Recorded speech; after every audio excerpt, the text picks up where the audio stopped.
to the Economic Empowerment Podcast. Today I'm with Mashensky, the founder of HoopSpot.io. And can you tell us a bit about your company and your background? So it's basically an interactive platform where players that want to play pickup basketball all over the world can interact with other people and find courts to have a better playing experience.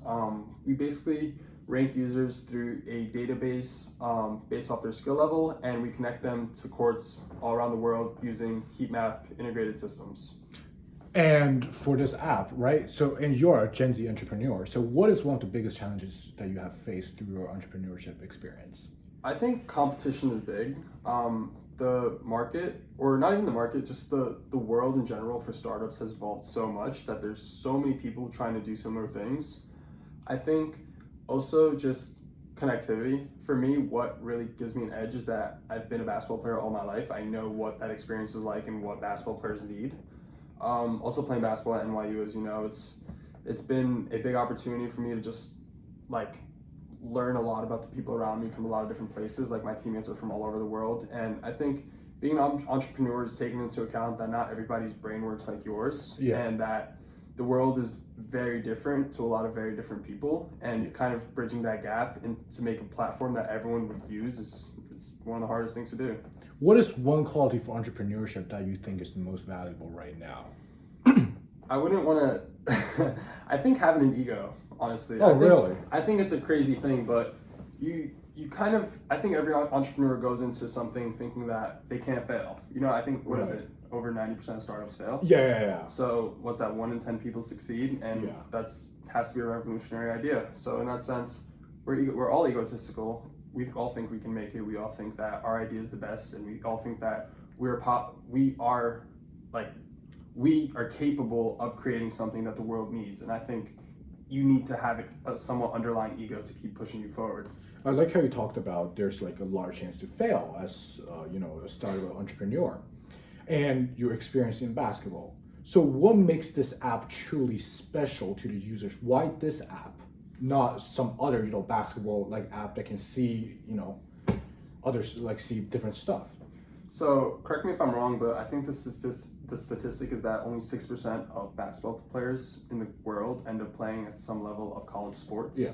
And for me, I'm lucky enough to be a part of that 6%. So it's funny that we said 10% success rate, because that's still higher than the success rate for me playing college sports. But for me personally, over COVID, I think we lost a lot of connectivity between people. And a lot of times, especially in New York City, a lot of people just couldn't connect. It's a massive city. It's a lot of different places to go. And for me, what I had trouble with was I needed to get better at basketball because I had a dream of playing college basketball. Right. And with that dream came a problem that I didn't know what court to go to. Even in a 5-mile radius of my home, there's about, I would say, around 60, 70 public basketball courts, each with different people on them. So me wanting to be the greatest I can at basketball, I want to play the best competition, obviously, because that would increase my level of skill. So why this is a very personal issue for me is I couldn't find pickup games. I couldn't find pickup games that would help me excel as a person and help me reach my goals. So for the aspiring kids today that also want to play college basketball and are also kind of stuck in this situation where they can't find good competition, it'll help them be a part of that 6%. For the app, let's say it goes really successful, would you consider adding coaching programs to it, or find different coaches, link you to different coaches, and have the ratings and stuff like that on there? 100%. I was thinking that it would kind of be a more centralized social media platform as time went on, but that's kind of in the more developed phases. Right now, we're just kind of getting front end and back end development going. But in the future, I mean, basketball is a massive market. You have the NBA, which is killing it all over the world, and basketball is just such a big market for everybody, and it has so much potential for growth all throughout the world. So I see this app just being a centralized hub, an online hub. The same way we talk about on Twitter, you go and there's basketball news and people are arguing with each other, they're debating sports and stuff. It'd be the same way with this app, where people can go on and connect with other people who are interested in the same topic, and they can go in and post content, build following, and just tell the world their experience with basketball. And this is going to be a really hard process because you got to have fundings and stuff like that. What keeps you going during those hardest times as an entrepreneur? Because those always come. Elon always says SpaceX is almost going to go in the drain. NASA didn't give them the funding. So like, what keeps you going for this app?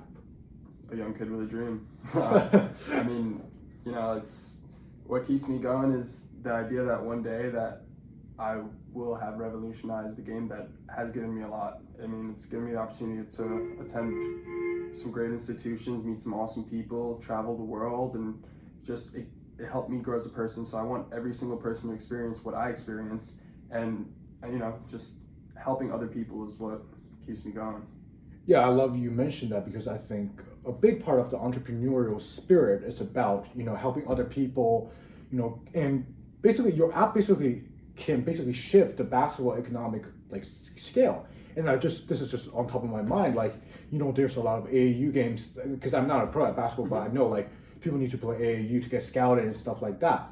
And maybe that you can basically, when this app grows bigger, you can become the ones that are hosting the games. Exactly. And make the scouts connect to, exactly. the players because a lot of people who are playing basketball come from underprivileged, communities. Mm-hmm. And they're the talents that doesn't get spotted at a young age. That's why they lose out the opportunity, like you did, how you went to those institutions like NYU and a lot of prestigious high schools. And I think building that up will help with the NYC's economic development scale. And have you ever thought about doing that and stuff like that? I totally have thought about that. I think it's funny you bring up AAU and stuff, because I've went through that as an athlete. Personally, the recruitment process wasn't very nice to me. Oh, really? It was very difficult. I was talking to a ton of schools, and it was just very hard to pick and choose what I wanted from a college, especially as a senior in high school. You're immature, you're young, you don't really know what you want. And at the end of it, I kind of got lucky with this opportunity to go to NYU, but some people don't get lucky, And yeah, that's what I'm saying. That idea of hosting these tournaments and bridging that gap between college coaches and kids, I think that's really important, because there's so many applications that you can reach out to college coaches on that I kind of utilized, but at the end of the day, they weren't really helpful in that, Do you think the recruitment process should be revolutionized or changed completely? I think that's an interesting question. I think there's not much revolutionizing to do. I think a lot of it is very much insider, if that makes sense. It's about who you know rather than how good you are. Yeah. Because, for example, for me, I think you can find maybe another 100 basketball players just around that might be on my level. But at the end of the day, it's my diligence that I was reaching out to the coaches nonstop, me sending my film all the time, me posting my highlights. It's a lot of it's a lot of the little things rather than who you are as a player. And I think, that idea of just bringing coaches to players to make that process easier, I wouldn't say it'd be revolutionary, but I think there are some minor changes and tweaks that should happen. How can your app help to make it more fair? Well, I think by starting to level the playing field, I think the problem now is that, so for AAU, how it works is that there's a lot of leagues like Nike, Puma, Adidas, that all run these leagues, which have the top talent in the world, because they're the bigger name brands. So the better kids are going to want to play for the bigger name brands. But there's a lot of times a lot of kids fall through the cracks and they play for the smaller teams. So I think just bridging that gap and having a centralized league, whether it be hosted by our app or developed through the app, I think that would be really big and allow the smaller teams to play the bigger teams, no matter what sponsorship deals they have or what level of players they have, just to get talent out there and just for more people to see who they are. And I think that would be great because you can then host charity events and connection with even thinking about one bigger step, partner with NBA and stuff like that. Exactly. Yeah. And but there's also the big debate going on with the WNBA and stuff like that. And what are your own takes on that matter? WNBA and stuff like that, how the women basketball, how is your app gonna accommodate to that? Is there a large population that still want to play basketball and stuff like that? Well, I think basketball is an all-gender sport. Everybody should have access to basketball. It's not about man, woman. It's not about any of that. But at the end of the day, you want to play with dudes, you want to play with women, it doesn't really matter. It's a completely equitable system, and everybody should have the opportunity to play. And what's going on in the NBA? What are you referring to? The salary? Yeah, basis? The salary. The efficiencies and stuff like that. There's a lot of debates going on. I think both sides have their points going into it, and at the end of the day, NBA is extremely like commercialized because it's not like the European soccer, right? Like you get demoted and promoted. There is no demotion and there's no promotion in NBA. It's just those same teams playing against each other every single year. And like I think, correct me if I'm wrong, but like I think they're putting money into WNBA to help them grow the league and stuff like that, and a lot of people are going against it. So what is basically your take on that? I think at the end of the day, what brings a lot of value to the NBA is the history of it. It's been around for 100 years, so it's kind of similar to soccer where these clubs have been around for hundreds of years. It's like that's what gives them their value, and that's what makes them equitable for people to watch, and that's what brings in the revenue. And I feel like the WNBA is very new. The market for women's basketball is obviously a lot smaller, as we can see, but I think it has potential to grow, but there has to be some historic value to it.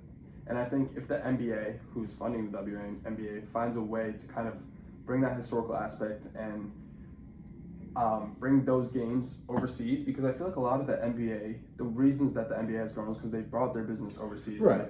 They've got the Chinese audience, they've got the Indian audience, like they have a lot of foreign countries watching these NBA games. I think they have to do something similar with the WNBA and get those games overseas and kind of just keep building that market and keep building the historical value. And when we talk about globalization, like how is your app going to globalize? I mean, one state at a time, one city at a time, one country at a time, you know? Each country is obviously going to be different. I know the landscape for pickup basketball in the United States. I really don't know the landscape for pickup basketball in India or in China or even Australia, but over time, like, I'm sure that I will meet some people or I will get to know some people who do see a need for this app, and also they will tell me their experience and we will custom tailor that app for their country, for their culture, and for their pickup experience in general. Great. I wish you the best success with Thank you, George. all right. Appreciate it.